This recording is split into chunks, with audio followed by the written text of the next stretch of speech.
하브루타 4단계 중 첫 번째 단계입니다. 내용 파악 단계인데 성경 본문의 내용을 있는 그대로 파악하는 단계입니다. 성경을 읽었지만 우린 내용을 잘 모를 때가 많습니다. 기억이 잘 안 나기도 하죠. 설교를 많이 들어서 익숙할 뿐 말로 설명하려고 하면 헷갈릴 때가 많습니다.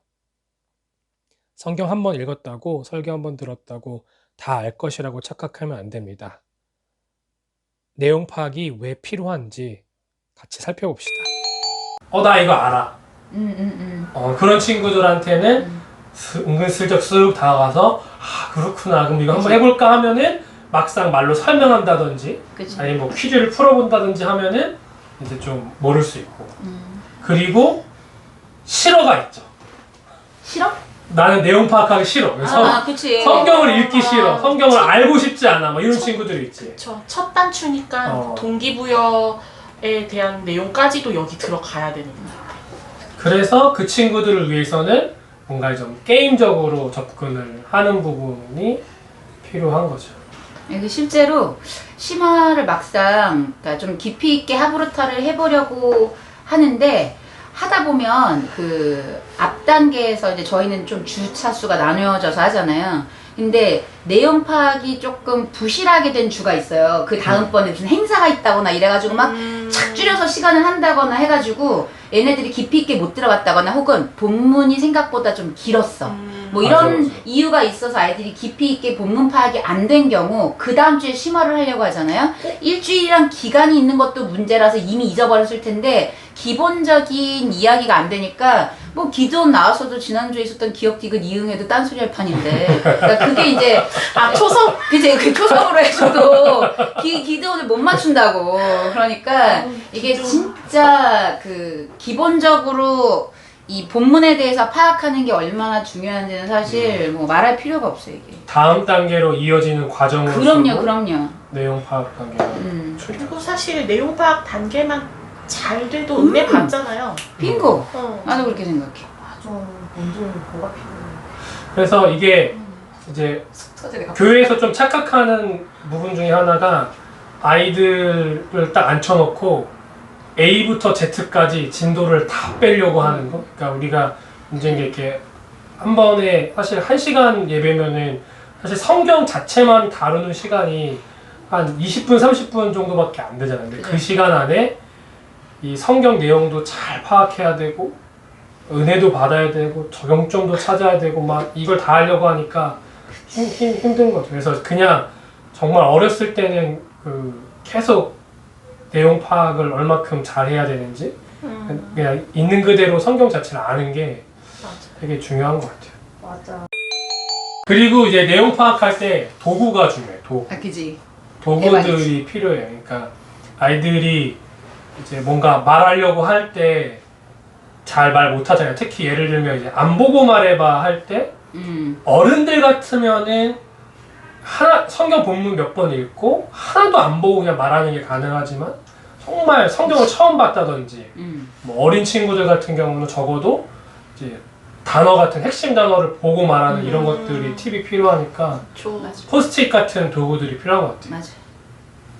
하브루타 할 때 필수 준비물은 네임펜과 뭐 포스트잇. 포스트잇. 여기 네임펜과 포스트잇. 이게 진짜 어디서 샀대 진짜.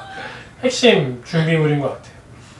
그래서 애들이 이렇게 좀 필기 같은 거 하고 이렇게 이런 걸 활용해서 쓸 수 있게 도구 같은 것도 중요하고 그리고 짝이 엄청 중요해. 이게 뭐가 있냐면 발표를 할 때 우리는 뭐 이제 예를 들어서 지난주에 뭐 성경을 파악했다든지 이런 거 할 때 야 너 말해봐 이렇게 하면은 걔가 몰라서 말 못한다고 생각할 수 있는데 이 관계적인 걸 생각하면은 얘가 두렵거나 이 전체 앞에서 발표하는 게 싫어서 안 한 걸 수도 있어.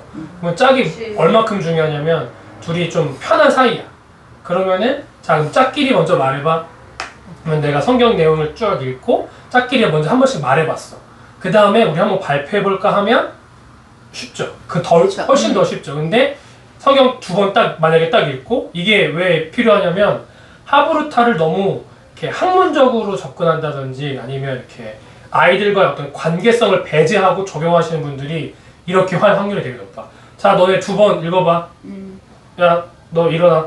말해봐. 이렇게 할 수 있어. 예. 그러면은 얘가 알고 모르고랑 상관없이 이런 부담감 때문에 아예 발표를 못 할 수도 있어. 근데 슬퍼. 짝끼리 만약에 먼저 얘기를 하게 하고 그 다음에 말해봐 하면은 훨씬 더 쉬우거든요. 그러니까 이게 방법도 중요하지만 하브루타는 이런 그 분위기, 관계 이거 파악하는 것도 되게 중요한 것 같아요. 근데 이거 좀 유연해야 되는 게 뭐냐면 이제 제가 처음에 하브루타 할 때는 이 짝이라는 거에 너무 내가 갇혀가지고 짝끼리 반드시 해야 되는 거야. 라고 생각해서 그게 너무 어려운데 그것도 그렇지. 실제로 주일학교나 이제 해보면 짝끼리 앉아서 사실 얌보고 말해봐를 하다 보면 애들이 어디 갔어.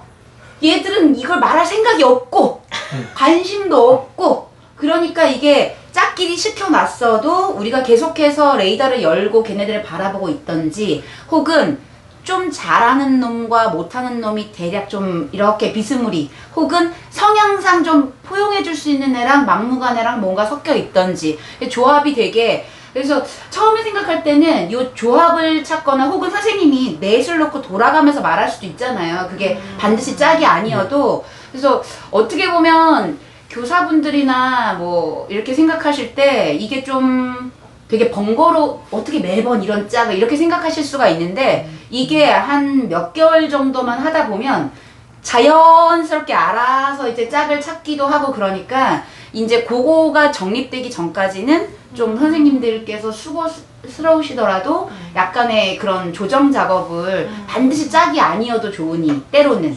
선생님하고 셋이 모인다거나 혹은 뭐 이런 식의 모임을 가지더라도 요게 좀 유연성이 있어야 된다고 맞아요. 네, 그런 게 좀 필요하지 않을까 생각이 듭니다.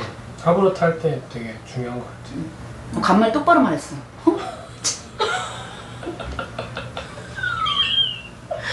이런 거 살려야 된다. 편집 가능할 것 같아서 말한 거야. 이게.